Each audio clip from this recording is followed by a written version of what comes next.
کامران مولایی.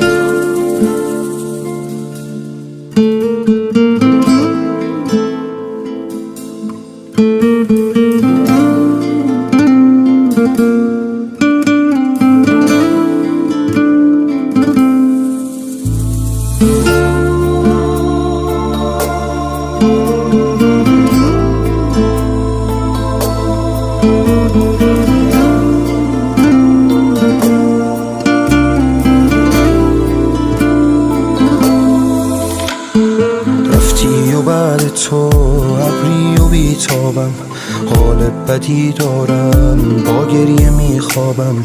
من بعد تو با بی کسی ها خو گرفتم، از هر غریب و آشنایی رو گرفتم.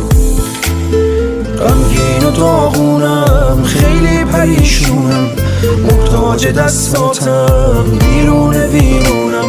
من هر کجا میرم ازت خاطر دارم، دیگه از این خاطرها دلهره دارم.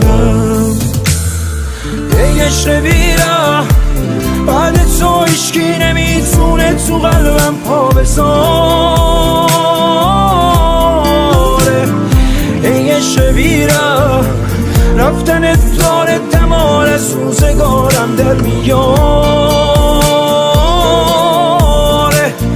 ای عشق بیره، درد دوری بعد عمری عاشقی درمون نداره. ای عشق بیره، کاری کردی قلب من روزی 1000 دفعه بمیره. ای عشق بیره، هر کجا اسم تو باشه بیا و گریم میگیره.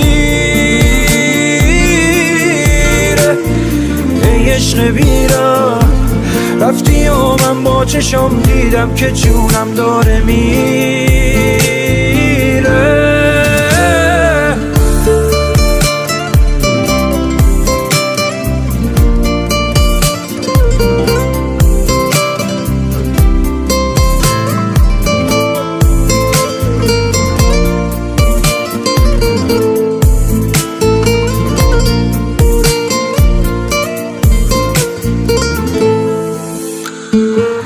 از خیال تو دست بر نمی دارم، با این که بیرحمی بازم دوست دارم.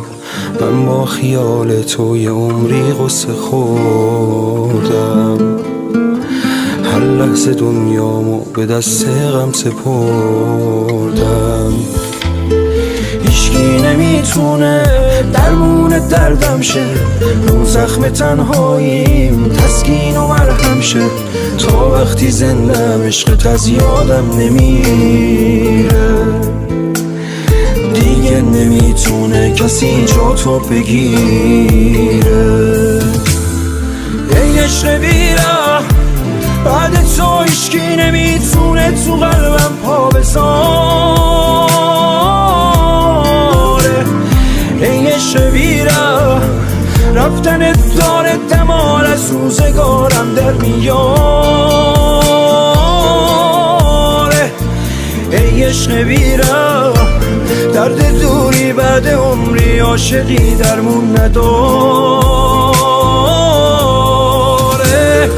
ای عشق بیره، کاری کردی قلب من روزی 1000 دفعه بمیره. ای عشق بیره، هر کجا اسم تو باشه بیا و گریم میگیره. ای عشق بیره، رفتی و من با چشم دیدم که جونم داره میره.